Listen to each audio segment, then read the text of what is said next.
नमस्कार. आपण ऐकतोय श्री वामन देशपांडे लिखित श्री ब्रह्मचैतन्य गोंदवलेकर महाराज यांच्या अमृतवचनांवर आधारित रसाळ प्रवचन. आज आपलं प्रवचन क्रमांक चाललेला आहे 62. आकाशातील सूर्यबिंब बचक्या एवढं असतं. बचका म्हणजे आपल्या तळहातात मावेल एवढं, परंतु त्यातून बाहेर पडणारा प्रकाश संपूर्ण विश्व व्यापून टाकतो. विश्वभर पसरलेल्या त्या प्रकाशाला अंधार म्हणजे काय ते वास्तविक ठाऊकच नाही आहे. कारण अंधार जेव्हा प्रकाशाला आलिंगन द्यायला निघतो तेव्हा काय होतं तर अंधारच प्रकाश होऊन जातो.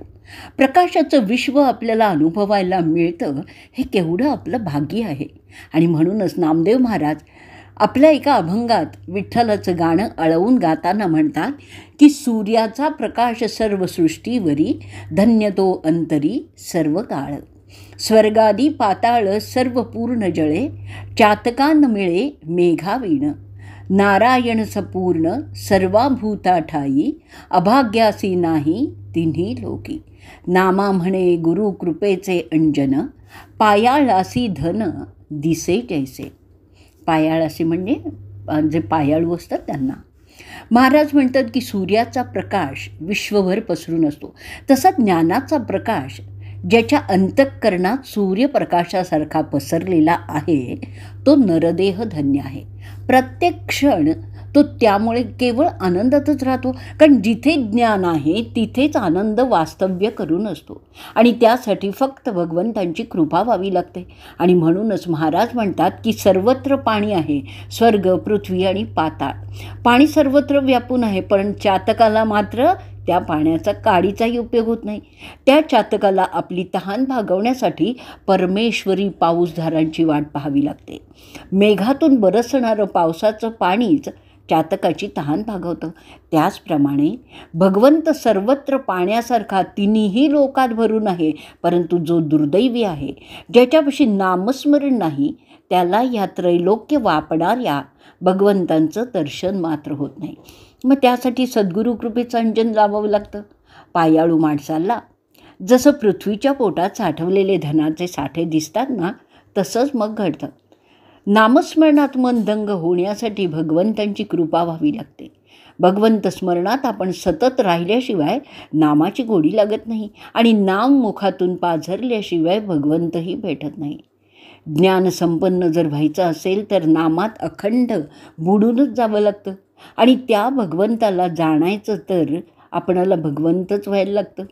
गोंदवलेकर महाराजांनी एका प्रवचनात म्हटलेलंही होतं की देवाला आपण जाणून घेऊ म्हणून तो कधी जाणला जात नाही. मला ब्रह्म कळलं असं शब्दाने सांगितलं तरी ब्रह्म कळलं असं होत नाही. जो ब्रह्म कळलं असं म्हणतो त्याला खरं म्हणजे काहीच कळलेलं नाही असंही होतं. ते कळून घेऊ म्हणून कळत नाही, ते नकळतच कळतं आणि मग मला कळलं ही भावनामुळे तिथे राहतच नाही. मी ब्रह्माला ओळखीन असं म्हणून जो देवाजवळ गेला त्याला काहीच प्राप्ती होणार नाही. मीपणाने जो देवाला पाहून जातो आणि त्याला देवाची कधीच त्यामुळे प्राप्ती होत नाही. आपला अहंकार देवाच्या प्राप्तीच्या आड येतो. आपल्या आणि देवाच्यामध्ये आपल्या अहंकाराचा पातळ पडदा असतो, तो पहिल्यांदा दूर करा म्हणजेच देव दिसू लागेल. अहंकाराचा पडदा दूर झाल्याशिवाय ज्ञानाचा विठ्ठलमय प्रकाश पडतच नाही. आणि म्हणूनच सर्व संतांना, सज्जनांना वैष्णवाची संगत आवडते. त्याचं सर्वात महत्त्वाचं कारण म्हणजे ह्या भगवंताला अतिशय प्रिय असलेल्या वैष्णवांच्या संगतीत परमेश्वराची भेट निश्चित होते. विठ्ठल भेटीचा विलक्षण आनंद मिळतो आणि सर्वच वैष्णव हे भगवंतांचे परमभक्त असतात. त्या वैष्णवांच्या मुखात सदैव भगवंतांचंच नाम घुमत असतं. अत्यंत पवित्र आणि सुंदर असा अनुभव ह्या सज्जनांच्या सहवासात प्रत्यक्षात अनुभवता येतो. त्यांच्या सान्निध्यात फक्त आनंद फुलून येतो. तिथे कधी दुःखाचा किंवा साधा वेदनेचा अगदी लहानसा ओरखाडाही उमटत नाही. असा हा वैष्णवांचा नामस्मरणात दंग असलेला मेळावा तुकाराम महाराजांना सतत हवासा वाटायचा. महाराज वारंवार हीच गोष्ट आपल्या अभंगातून सांगत राहतात की वैष्णवांसंगती सुख वाटे जीवा, आणि कमी देवा काही नेणे. गायेनाचे उडे आपुली या छंदे, मनाच्या आनंदे आवडीने. लाज भय शंका दुरावीला मान, नकळे साधन या परते. तुका म्हणे आता आपुल्या सायासे, आम्हा जगदीशे सांभाळावे. महाराज म्हणतात की संत सज्जन वैष्णवांच्या संगतीत विलक्षण सुख वाटतं. त्यांच्या संगतीत जीव आनंदात नाहून निघतो आणि या भगवंत सुखाव्यतिरिक्त मी काहीही जाणत नाही. मला त्या सुखाव्यतिरिक्त आणखीन दुसरं कुठलंही सुख ठाऊक नाही आहे. त्यांच्या सहवासात मी फक्त विठ्ठलाचं गाणं गातो, नाचतो, भजनात तल्लीन होतो आणि आनंदाने अक्षरशः उड्या मारतो. मला फक्त विठ्ठल भक्तीचा छंद जडलेला आहे. माझ्या मनाला झालेला आनंद विठ्ठलाच्या नामाभोवती फेर धरतोय आणि त्यातच मी रमून जातो. माझ्या नामात, माझ्या मनात नामस्मरणासंबंधी जे प्रकट करण्यासंबंधी कसलीही लाज वाटतच नाही की मनात कसलं भयही दाटून येत नाही. भगवंतांच्या अस्तित्वासंबंधीच्या माझ्या शंका संपूर्णपणे दूर झालेल्या आहेत. आणि महाराज पुन्हा पुन्हा सांगतात ह्या भगवंतांनी आमचा सांभाळ करावा, कारण मी माझं संपूर्ण अस्तित्व त्यांच्या नामाला अर्पण केलेलं आहे. मला त्या भगवंताव्यतिरिक्त काहीही नको आहे. मला फक्त त्याच्या नामाची गोडी हवी आहे. अमृतासारखं गोड नाम मला या वैष्णवांच्या संगतीत सहजपणे मिळतं आणि म्हणूनच मी या वैष्णवांच्या संगतीत रमतोय, असं महाराज वारंवार सांगतायत. तुकाराम महाराज आपल्याला एकच गोष्ट सांगतात की आपण केवळ भगवंतांचं स्मरण करीत संत सज्जनांच्या संगतीत राहावं, भगवंतांच्या नामस्मरणात दंग व्हावं, भगवंतांचं अनुसंधान ठेवावं. इथे गोंदवलेकर महाराजही तेच म्हणतात की उंबरठ्यावर दिवा ठेवला असताना ज्याप्रमाणे दोन्हीही बाजूला उजेड पडतो, त्याचप्रमाणे भगवंतांचा अनुसंधान हा उंबरठ्यावरचा दिवा आहे आणि त्या दिवाने परमार्थ आणि प्रपंच दोन्हीकडेही उजेड पडतो. भगवंतांचं अधिष्ठान असणं म्हणजेच अनुसंधान ठेवणं आहे. आपण देवाची रोज पूजा करतो. पूजेतल्या देवांच्या प्रतिमांना प्रत्यक्ष देव समजून त्या पूजेत आणि देवांच्या प्रतिमांमध्ये गुंतूनही जातो. परंतु भगवंतांची खरी जाणीव आपल्याला खरोखरच झाली आहे का, ह्याचा आपण कधी शोध घेतो का हो? भगवंत सर्वत्र दाटलेला आहे, तो निर्गुण आहे, निराकार आहे. मग त्याला प्रत्यक्षात अनुभवायचं कसं? प्रतिमांच्या पूजेमध्ये देवाचा प्रत्यक्ष अनुभव कधी येतो का? प्रत्यक्ष तो डोळ्यांनी कधी दिसेल का? वास्तविक भगवंत दर्शनाची तीव्र ओढ लागावी लागते. ती ओढ काय असते ते आपल्याला संतांच्या अभंगातून आणि त्यांच्या चरित्रातूनच जाणवू शकते. तुकाराम महाराजांनी आपल्या एका अभंगातून विठ्ठल भेटीची तीव्र ओढ विलक्षण पद्धतीने प्रकट केलेली आहे. महाराज म्हणतात की भेटी लागे जीवा लागलीसे असं, पाहे रात्रंदिवस वाट तुझी, पौर्णिमेचा चंद्र चकोरा जीवन, तैसे माझे मन वाट पाहे, दिवाळीच्या मुळा लेकी आसावली, पाहा तसे वाटुली पंढरीची, भुकेली या बाळ अति शोक करी, वाट पाहे परी माऊलीची, तुका म्हणे मज लागली से भूक, धावुनी श्रीमुख दावी देवा. तुकाराम महाराजांना श्री विठ्ठलाच्या सगुण साकार भेटीची तीव्र तहान लागलेली होती.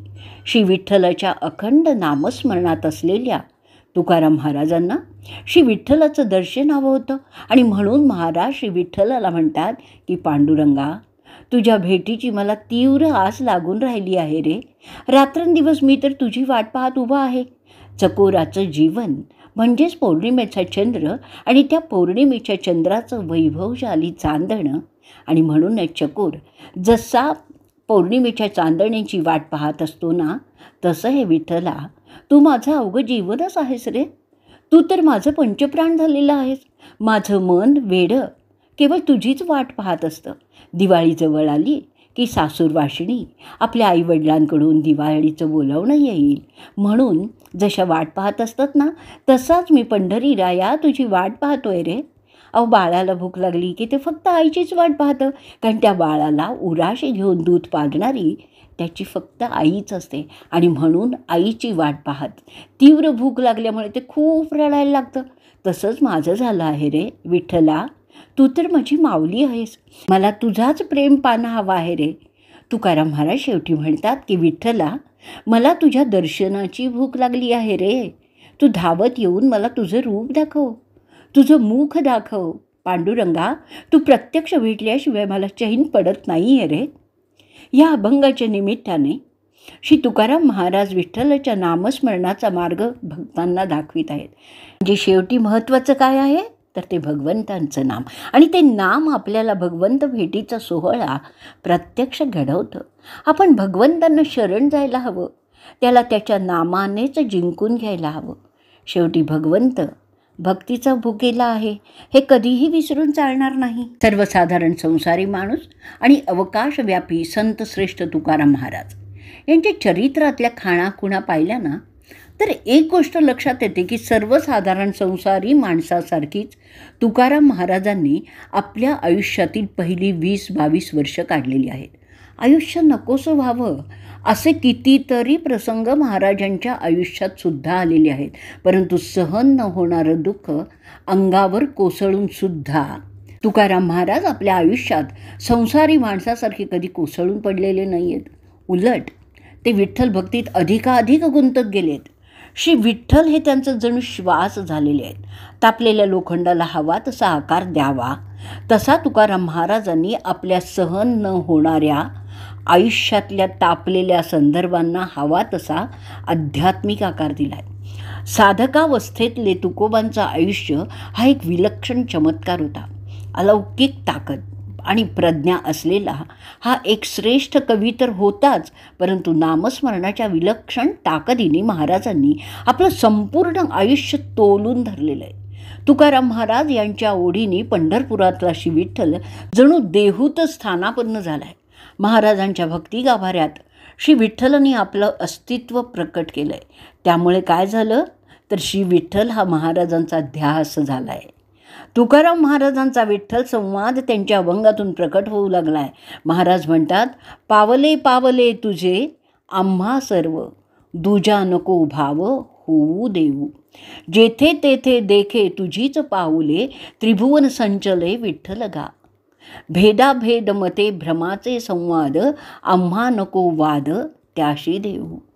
तुका म्हणे अणू तुझ वीण नाही, नभाऊनी पाही वाड आहे. विठ्ठल स्मरण हा महाराजांचा प्राण होऊन गेलेला आहे.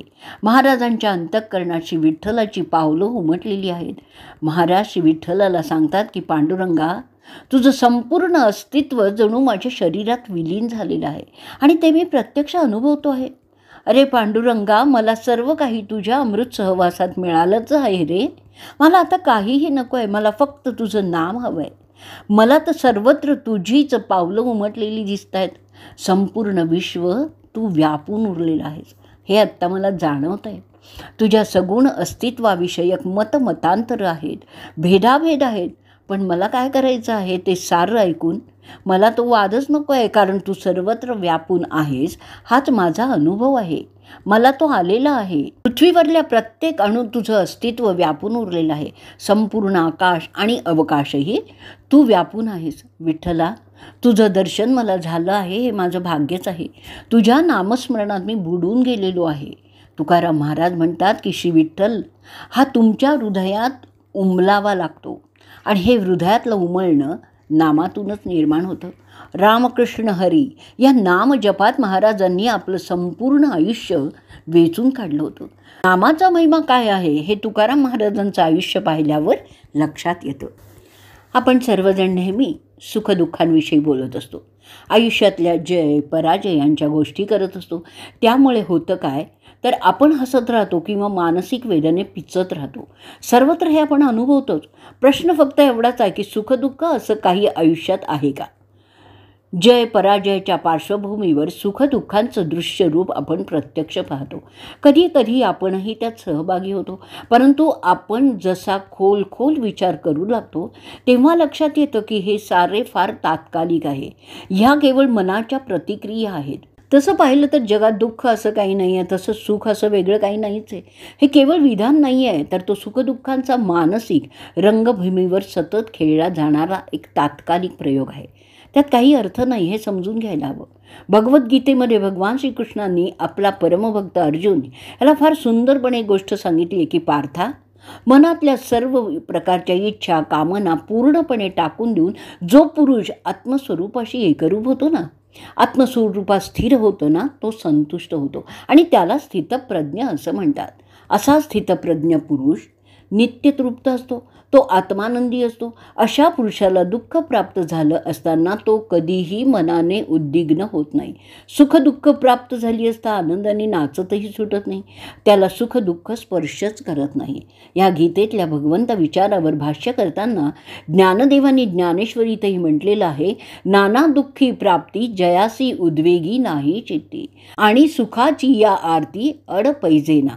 नाना प्रकारची दुःख प्राप्त झाली तरी ज्याच्या मनात कधीही उद्वेग उफाळून येत नाही आणि ज्याचं मन कधीही सुखोपभोगात अडकत नाही, तो स्थितप्रज्ञ अवस्थेला पोचला असं खुशाल समजावं. कामक्रोधाच्या पलीकडे पोचलेल्या या स्थितप्रज्ञ माणसाला भय म्हणजे काय हे ठाऊकच नसतं. भगवंत विचारात सदैव तल्लीन झालेल्या पुरुषाची ही नामस्मरणाच्या महामार्गावरून चालत जाणारी एक सुंदर कहाणी आहे. आजचं प्रवचन आपण इथे संपवणार आहोत. श्रीराम जय राम, जय जय राम.